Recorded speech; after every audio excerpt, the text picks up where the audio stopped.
Alhamdulillahirobbilalamin, musyawarah nasional APDSI dengan ini saya nyatakan ditutup. Berikan tepuk tangan yang meriah. Biasa kita doakan semoga APDSI semakin maju. Terima kali ya. Bismillahirrahmanirrahim. Assalamualaikum warahmatullahi wabarakatuh. Om Swastiastu, Namo Buddhaya, Salam Kebajikan. Segenap keluarga besar Asosiasi Pemerintahan Desa seluruh Indonesia yang hari ini bermusyawarah merumuskan visi, langkah, dan pengelolaan organisasi ke depan sehingga APDSI tumbuh menjadi spirit kultural dan mempertahankan identitas desa. Ini catatan penting saya. APDSI tumbuh menjadi spirit kultural dalam menjaga dan mempertahankan identitas desa. Yang saya hormati Pak Wakil Gubernur 2018-2024 dan Gubernur 2024-2029. Sahabat saya yang bertemu ketika saya menjadi bupati dan saya memfasilitasi kegiatan karena saya tahu APDSI nggak punya duit, perlu difasilitasi. Beda dengan hari ini APDSI-nya banyak duit.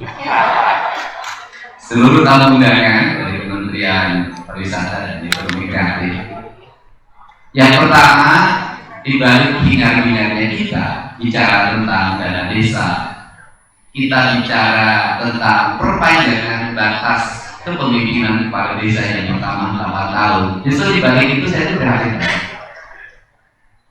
Keprihatinan pertama adalah hari ini itu Indonesia dalam ancaman. Ancaman terbesar dari Indonesia itu adalah krisis identitas akibat desa tercerabut dari akar-akar kebudayaan. Karena desa tercerabut dari akar kebudayaan kan disebabkan oleh apa? Karena saya sering mengungkap filosofi desa, perubahan negara yang mengatur desa semuanya berbasis struktural. Desa dari Pupun, kemudian Jaro kalau di daerah Bogor, Kubu di daerah Cirebon, mungkin di Bali ada namanya, di Jawa ada namanya, itu semuanya seragam menjadi kepala desa. Ketika seragam menjadi kepala desa, kemudian ada pembatasan usia. Setelah pembatasan usia, ada pembatasan jenjang pendidikan. Ketika batas usia dibatasi, ketika jenjang pendidikan dibatasi, maka desa berubah menjadi struktur. Desa tidak beda dengan kelurahan. Kenapa desa tidak beda dengan kelurahan? Karena pendekatannya formal, struktural. Semuanya serba pendekatan organisatoris, semuanya serba pendekatan administratif. Karena pendekatan organisatoris dan pendekatan administratif disatukan dalam pendekatan kultural, maka kepala desa banyak yang terjerat hukum. Kenapa kepala desa terjerat hukum? Karena dalam dirinya masih merasa dia adalah pemimpin kultur, dia pemimpin adat, dia pemimpin budaya. Sehingga pengeluaran keuangannya tidak didasarkan pada aspek administratif yang diaudit oleh BPK dan BPKP serta sektoral. Pengeluaran keuangannya didasarkan pada narasi emosional. Karena narasi emosional dia dibangun dalam kultur, lingkungannya dibangun, setiap hari datang ke kondangan, setiap hari datang ke maulidan, gerajaban, dan itu mengalir dalam setiap waktu. Kemudian suatu saat yang bertujuan mempertanggungjawabkan secara administratif, maka dia terjerat karena gagalnya memahami administratif. Nah, karena perspektif ini, saya orang yang mengatakan kalau desa sudah dicabut akar kebudayaannya, sudah jangan desa. Kota saya. Kenapa? Karena Indonesia masa depan itu ada di desa. Karena Indonesia masa depan ada di desa, maka saya katakan desa harus kembali pada jati diri culture-nya, pada jati diri kebudayaannya, di mana dia harus terbangun berdasarkan karakter lingkungannya. Dia memiliki otonomisasi khusus untuk mempertahankan tanahnya, airnya, udaranya, lingkungannya. Maka desa menjadi penuntut utama ketika ada pembuatan pertambahan, izin pertambahan. Maka desa menjadi kunci utama ketika hutan dibuka. Maka desa menjadi kunci utama ketika penambangan dibuka. Maka desa menjadi kunci utama ketika perumahan dibangun. Kenapa? kepala desa harus mempertimbangkan aspek kulturalnya. Apakah perubahan struktur dalam lingkungan itu berdampak bagi kesejahteraannya atau berdampak bagi keterpurukan warganya? Maka apa yang harus dibangun di desa pertama? Dia harus bisa secara otonom menetapkan tata ruang desanya secara mandiri berdasarkan pendekatan adat. Kenapa saya ngomong begitu? Saya tidak melihat kemakmuran sebuah desa karena perubahan struktur. Ketika industrialisasi, hanya kepala desa dan kepala desanya yang kaya, masyarakatnya tetap miskin, kerja tidak bisa, lima pabrik yang waktu. Ini kan harus diberikan. Ketika ada penambangan, sama seperti itu. Kalau seperti itu, apa yang dibangun mindset? Maka hari ini mindset kepala desa harus diubah. Kepala desa paling senang ada pembebasan tanah, nanti harus kembali kepala desa paling sedih ada pembebasan tanah. Kenapa? Karena wilayahnya akan semakin menyempit, ruang lingkup kebudayaan semakin kecil, dan suatu saat juga kepemimpinannya akan semakin tergerus. Kenapa? Dia sudah terserut dari akarnya. Ini penting. Mau berhubungan dengan desa karena saya menjalankan amanah leluhur. Ini yang harus dilakukan. Sehingga di mana desa yang masih kokoh tinggal di Bali atau di beberapa daerah. Untuk itu, dari sekarang abdesi, mari kita bangun. Kalau lihat kepala desa nanti saya nggak mau lihat keberagaman. Saya ingin kalau abdesi berkumpul di seluruh Indonesia kelihatan mana orang Papua, mana orang Makassar, mana orang Kalimantan, mana orang bumi Sriwijaya, mana bumi Majapahit, mana bumi Mataram, mana bumi Pajajaran. Kelihatan di Indonesia. Kalau seperti ini semua nggak ada di Indonesia, semuanya seragam, mirip sekretaris desa. Ini penting. Kenapa? Karena berangkat apa yang membedakan kita dengan orang lain? Yang membedakan kita dengan orang lain adalah kita orang desa kaya dengan khasanah kebudayaan. Di kebudayaan itu kita mempertahankan tanah kita. Di kebudayaan itu kita menjaga hak wilayah kita. Di kebudayaan itu kita menjaga mata air kita. Di kebudayaan itu kita menjaga seluruh kekayaan di perut bumi kita. Di kebudayaan itu kita menjaga bahasa kita. Di kebudayaan itu kita menjaga makanan kita. Di kebudayaan itu kita menjaga pakaian kita. Di kebudayaan itu kita menjaga adat istiadat dan tradisi kita. Maka kepala desa adalah menjaga ruh kebudayaan. Kepala desa adalah diri kita. Karena itulah ke depan asal undang-undang kita rombak, bukan hanya jabatan perpanjangan jabatan. Bisa saja ke depan kepala desa itu merangkap dua, dia kepala adat dan kepala pemerintah. Sama dengan kepala negara, dia kepala negara, dia kepala pemerintah. Karena di negara lain kepala negara itu adalah simbol negara, dia mempertahankan karakter negara. Kepala pemerintahan perdana menteri yang menjalankan pemerintahan. Kepala desa itu adalah dia kepala adat dan kepala pemerintah. Pemerintah kepala desa itu dijalankan oleh sekretaris desa.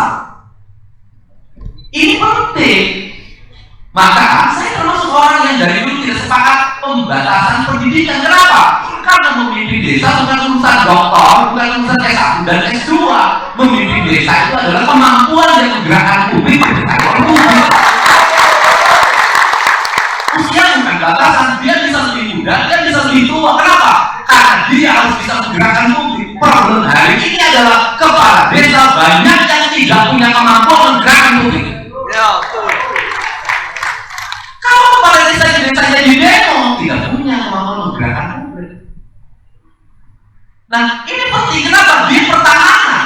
Karena dia pertahanan, dia harus bisa menggerakkan publik. Maka pendekatannya kultural. Karena pendekatannya kultural, maka bahasa saya lembur terurus, desa tertata, terkelola. Ini penting.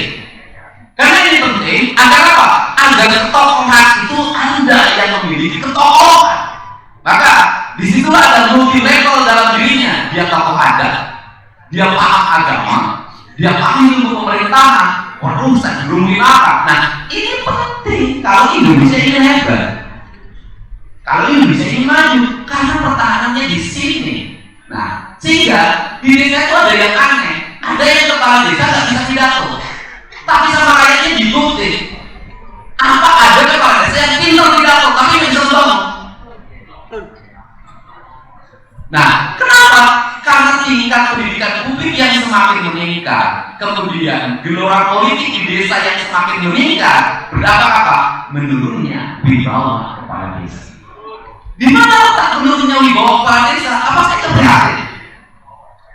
Kenapa? kepala desa 100 juta cepet ke pendidikan. Kemudian nanti dibangun branding, dibangun stigma, kepala desa itu koruptif. Jumlah desa di Indonesia ada berapa? Yang terjerat ada berapa? Paling gede yang terjerat paling gede 1 miliar. Anggarannya juga cuma segitu, 1 miliar lihat begini ATM aja tahu penggunaannya.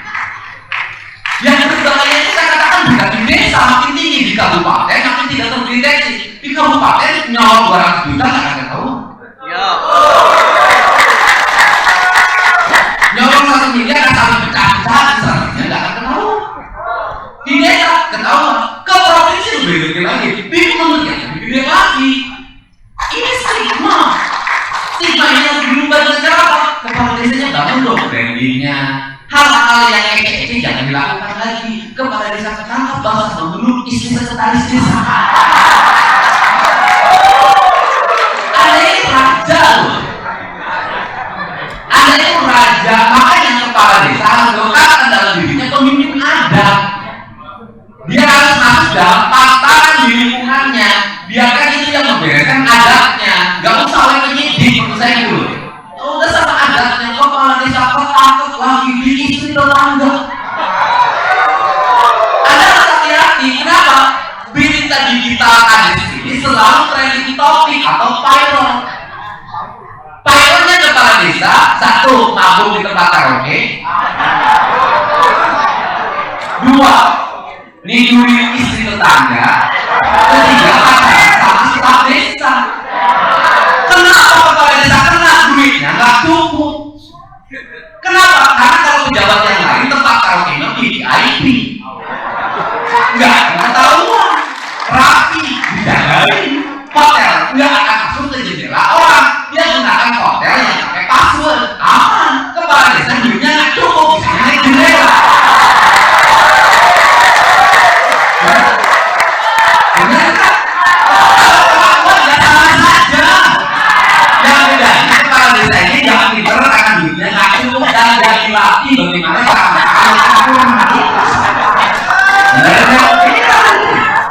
Nah, kalau tidak sendiri apa yang dilakukan desa? Karena saya yang PU. Coba dari sekarang Anda kontrak dengan konsultan. Untuk apa? Membangun branding, brand kepala desa secara organisasi. Nanti pelatihannya jangan kayak pelatihan yang kayak sekarang. Ada dana desa kerjasama dengan Dinas Pemberdayaan Masyarakat Desa. Bikin pelatihan gitu, buangin duit.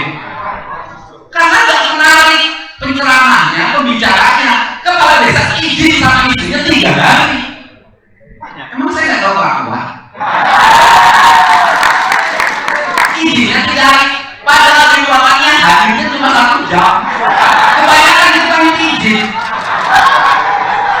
Coba di brand.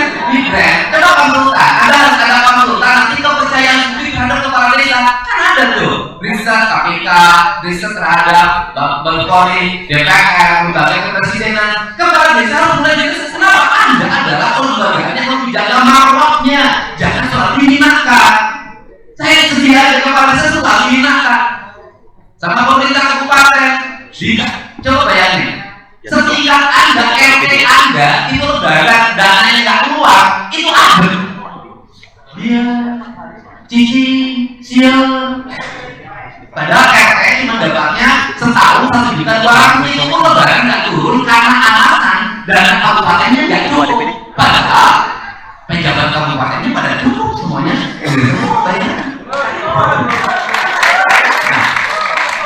Katanya juga menjadi rebranding kepala desa Anda dari sekarang rumuskan brand organisasinya, lambangnya, terus kemudian diturunkan lagi nanti pola pelatihan ke depan itu desa itu apa, terus itu yang pertama. Yang kedua, perlindungan hukum. Kenapa? Kepala desa itu pasti terangkep. Kenapa? Anggarannya kecil dan awasinya seabur-abur. Sama inspektorat diawasi, sama BPK diawasi, ya kan, sama polsek diawasi, sama MSM desa diawasi, sama BPD, sama wartawan boldek diawasi. Hilang terus. Diawasin. Semua awasi kepala desa. Terus begonya itu, saya katakan begonya, yang datang itu keluar karena diamplopin. Bu, Ketua DPD. Bayangin, sehari wartawan bukan datang ke desa, sekarang orang datang ke desa, sehari 15 orang, kali 50.000, 750.000 tiap hari. Kali sebulan berapa anggaran Anda? Berapa? Anda kalau 100% ketahuan. Kabupaten ada alokasinya, bro.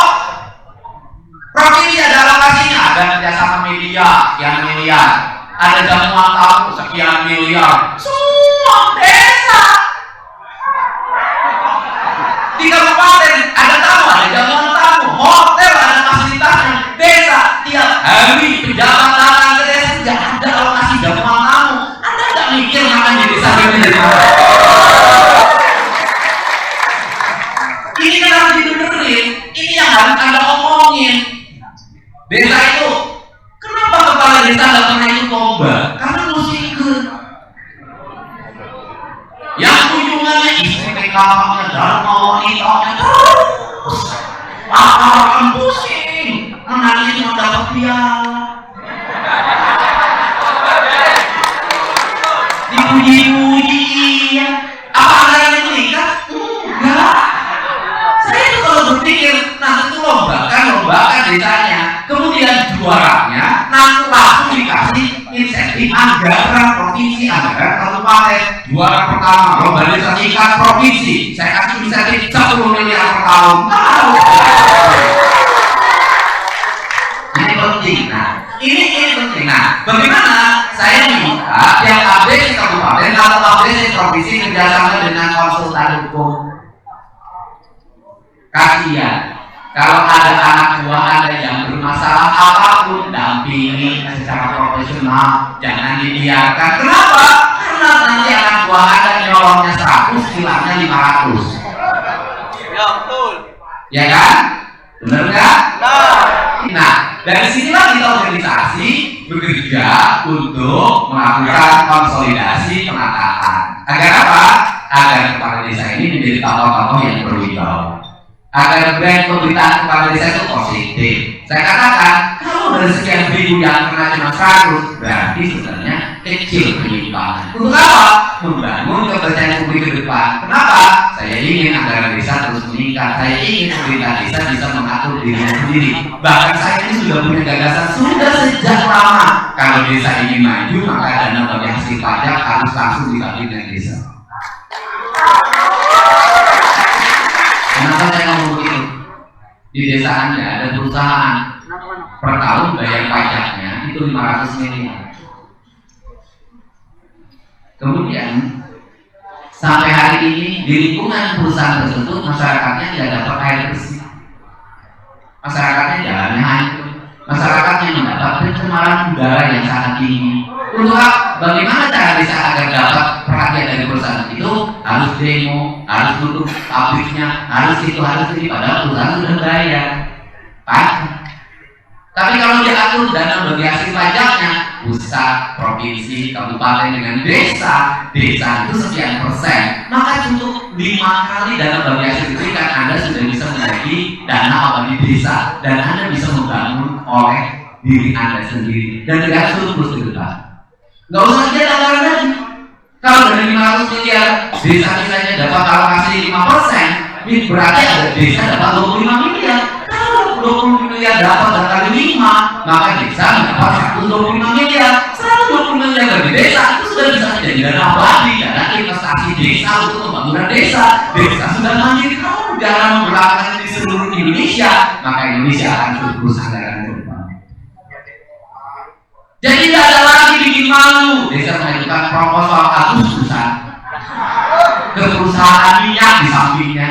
Desa mengajukan proposal lembaran untuk THR pegawainya ke industri yang ada di depan matanya. Oh, orang aslinya mengatakan Indonesia kok proposal terus sih. Ini kan benar. Ini cara kita.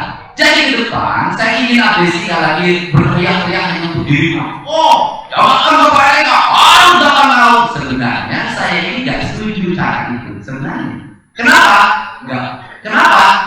menjadi brandingnya makin negatif. Tapi sudahlah, kan sudah disahkan. Kenapa disahkan? Karena kemarin mau pemilu. Ya kan? Semua partai mendukung. Karena kalau tidak mendukung, dijirian. Awas siapa yang ngomong begitu. Di dapilnya, di TPS-nya, ayo dijirian. Pasti gitu. Karena sampai hari ini kepala desa masih dianggap sebagai ujung tombak peraih suara. Saya tahu. Walaupun yang digunakan bukan kepala desanya, istrinya. Nah, ini pesan dari saya. Orang yang setiap hari tinggal di desa. Jadi saya kalau ngomong desa sama ini orang saya tinggal di desa. Saya namanya saya tinggal di desa, saya menghabiskan uang di desa, saya belanja di desa, saya tidur di desa, saya minum di desa, dan setiap hari saya membangun desa dengan dana pribadi saya sendiri. Tapi kalau mau jalan tinggal di desa, membangun desa, dapat honor, dapat gaji digerakkan untuk desanya, desa akan maju, desa akan mandiri, desa akan terhormat. Di tempat saya nggak ada berani lagi orang LSM datang. Nggak berani lagi ormas-ormas yang jelas itu datang. Kenapa? Ada tokohnya di situ yang nggak bisa diganti. Ini penting. Ini penting. Saya tahu ini wajah-wajah ini wajah bahagia yang menderita. Tahu saya. Karena itu bapaknya aku kayak gini. Ini. Jadi ini yang harus dibenahi ke depan dan ditarikkan kepala desa tumbuh kepemimpinan adatnya, punya karakter budaya, punya visi pembangunan kenegaraan ke depan, dan punya manajemen administrasi pembangunan kita. Sehingga nanti desa punya branding, nanti ada menteri pariwisata, desa punya branding. Desa ini ada brandnya, desa ini ada brandnya, desa ini ada brandnya, desa ini ada brandnya. Saya itu punya harus kita balik kemana? Ke sejarahnya. Dari tadi sebutin, ini adalah bumi Sriwijaya, itu kan jadi apa loh? Ini adalah bumi Mojopahit, ini adalah bumi Pajajaran, lalu di mana itu bumi yang nggak ada? Yang ada cuma khayalan. Kayak tadi, sirih diganti sama permen, nggak bisa, bumbunya pergi kalau ganti sama permen. Nah, ini kan penting. Untuk itu saya sampaikan ucapan terima kasih, selamat berorganisasi, mudah-mudahan APDC ke depan tumbuh menjadi kekuatan yang bisa menggalang kepala desa, mengokohkan persatuan, dan kemudian APDC bisa tampil menjadi motivator, stabilisator, dan kemudian juga mediator pembangunan. Mediator itu adalah presiden itu nanti kalau ada guncangan terhadap negara, cukup ngomong dengan siapa? Cukup ngomong dengan kepala desa. Beres. Kenapa? Karena kepala dari desa, rakyatnya dari desa, kan selesai. Benar kan?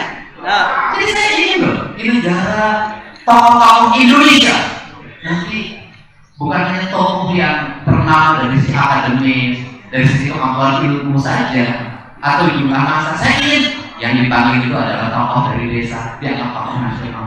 Saya ingin itu, kenapa? Perayaannya di desa. Dan kemudian saya ingin semua orang tidak menjadikan desa menjadi komoditi politik, seperti memperlakukan PSK. Dibayar, ditinggalkan, dirayu, dikasih sedikit, kemudian ditinggalkan, nanti dimakan lagi, dirayu lagi, dikasih sedikit lagi. Saya ingin desa itu dijadikan istri bagi siapapun. Artinya apa? Dia dijadikan tempat kasih sayang. Bahkan lebih tinggi dari itu, saya ingin desa ini adalah ibu dari Indonesia, dihormati, dihargai, dimuliakan. Dosa sama desa sama dengan dosa terhadap ibu. Merusak desa berarti merusak hormat. Semoga kita semua mendapat ridho Allah Subhanahu wa Ta'ala, dan semoga kita semua ke depan kepala desa itu juga menjadi jenjang karir. Hari ini kepala desa 2 periode jadi kepala desa, jadi anggota DPR, jadi bupati, jadi gubernur, jadi menteri suatu saat. Dan saya termasuk orang yang selalu membidangi sejak dulu jadi bupati. Saya membidangi para kepala desa jadi anggota DPR, jadi ketua DPR, jadi wakil bupati. Banyak kepala desa yang saya dorong untuk tumbuh yang kuat. Dan selama saya berpolitik, Pak Anwar tahu, saya tidak pernah punya tim sukses. Tim sukses saya cuma satu, kepala desa dan keluarganya. Walaupun kepala desa banyak yang ragam sifatnya, ada yang di belakang, lain di belakang. Ada yang dari sana diterima, dari sini diterima, hanya pusing kepalanya. Dan saya selalu katakan jangan pernah lakukan itu, karena ada juga nanti ketika pemilihan akan diperlakukan seperti itu. Hidup yang setia itu jauh lebih terhormat daripada hidup menjadi seorang berdosa yang hanya menjual diri ketika malam berganti laki-laki. Karena bahkan besok Anda akan ditinggalkan ketika Anda sudah sakit kayak Pak ini. Dan Pak ini anak HMI, kepala desa saya menjabat dulu. Dan dulu pernah saya hukum, gajinya ditangguhkan selama 3 bulan sampai katanya. Kenapa? Karena di rumahnya ada yang mengalami gangguan kejiwaan, tidak dibawa ke rumah sakit jiwa. Itu hukuman saya. Saya itu tidak boleh ada rakyat yang sakit tidak dibawa ke rumah sakit, tapi jadi pada semua. Dan saya boleh tanya komitmen saya. Saya adalah orang yang pertama memberikan honor terhadap RT dan RW di Indonesia. Saya 7 tahun yang lalu sudah memberikan hampir 350.000 per RW. Cita-cita saya pengen 1 juta, itu tidak sampai berhenti. Kenapa? Karena bagi saya RT itu adalah ujung tombak pembangunan. Disuruh tapi tidak pernah. Dan saya katakan orang yang mensejahterakan RT itu akan menjadi pemimpin selamanya. Karena RT itu akan selalu ingat terhadap jasa orang. Ini penting. Saya selalu mencintai hasil setiap produk saya selalu berasa nanti karena bagi saya Limas itu adalah sosok yang istimewa dalam hidup. Ketika ada yang meninggal maka Limas ada di situ. Ketika ada yang hajatan Limas ada di situ. Ketika ada maulidan Limas ada di situ. Ketika rajatan Limas ada di situ. Limas ngurus parkir, Limas cuci piring, Limas ngatur kursi dan segala macam. Ketika ada rezeki Limas di belakangan. Limas, jadi 2 sosok yang ada di kepala saya hari ini adalah Limas dan RT karena dia adalah ketuaan fondamental dari negara. Bahkan saya punya mimpi ke depan tuh nggak usah lagi ada survei data, nggak usah. Udah aja RT dididik dengan baik, ngerti IT, kemudian setiap hari bisa update data terhadap pemerintah, data kematian yang kali RT bisa update, data perkawinan RT bisa update, kemudian data apapun RT bisa update, nggak usah lagi ada riset, update saja, yang penting honornya dicukupin. Walaupun nanti banyak yang menderita ketika bisa data perkawinan, karena banyak kepala desa yang terdeteksi perkawinannya tidak ada suratnya. Ini data digital ini penting. Saya berbicara kalau Indonesia ini sudah memobilisasi IT sampai tingkat RT, nggak usah pusing. Negara membuat anggaran pembangunan hari ini cukup klik sudah ada di pusat data karena RT-nya lapor. Kenapa data kita hari ini selalu menjadi problem? Karena makanya risetnya 5 tahun sekali, 4 tahun sekali, 3 tahun sekali. Sehingga saya yang paling sedih adalah ketika bantuan sosial, bantuan pangan non tunai, PKH, kemudian bantuan lain di Kementerian Sosial. Kenapa? Kepala desa jadi korban. Korbannya apa? Kata rakyatnya yang dapat saudaranya kades. Padahal kadesnya nggak ngerti. Ini problem. Nah, ke depan kepala desa ini yang bicarakan dengan Kementerian Sosial ke depan, perspektif depan, bicarakan setiap penyusunan kebijakan. Mohon agar kepala desa dilibatkan agar kebijakan itu tepat sasaran dan tidak menimbulkan problem kepala desa menjadi sasaran kemarahan warga. Saya ucapkan terima kasih, selamat atas terselenggaranya musyawarah nasional ini, dan saya ucapkan terima kasih pada istrinya yang sudah meridokan Anda pergi ke sini dengan penuh hati. Pasti istrinya ada yang terpol dari rumah. Papa kerja di mana? Ayah lagi di mana? Abah lagi di mana? Di sini di mana? Coba dia orangnya. Ruangan dia kanan kiri samping depan belakang. Itu memang saking cintanya pada kepala desa istri. Ya, benar. Dan terima kasihlah dan menderitalah bagi mereka yang istrinya tidak telepon. Menderita, saya katakan yang istrinya tidak melayangkan, tidak telepon, menderita. Yang pertama bisa jadi istrinya sudah tidak perlu suaminya di rumah. Yang kedua bisa jadi istrinya punya pacar baru di rumah. Kalau saya tidak usah menderita karena saya tidak ada yang melayangkan, tidak ada yang telepon. Itu saja ya, selamat semuanya, mudah-mudahan kepala desa terus sejahtera, memperhatikan warga, tetap dicintai warga, dan tidak bertambah istri ketika sudah sejahtera. Terima kasih karena ini adalah buminya adalah Buminya bumi pantun, saya juga mau bikin pantun, saya berusaha nulis. Samiwoto di Sorowangun, naik beca terus langkah, bersama Prabowo kampung dibangun, dana desa terus meningkat. Assalamualaikum warahmatullahi wabarakatuh. Kalau saya katakan kepala desa, jawab jaya. Kepala desa, kepala desa, kepala desa. Indonesia maju, Indonesia, Indonesia, Indonesia.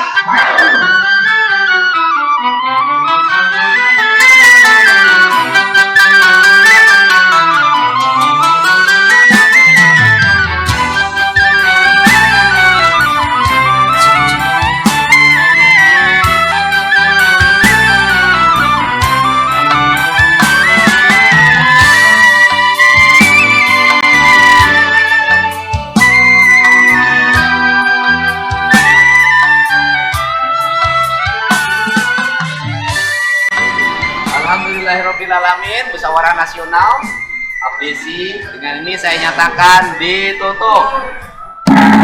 Berikan tepuk tangan yang meriah. Biasa kita doakan semua ABSI semakin maju. Nah, 5 kali ya.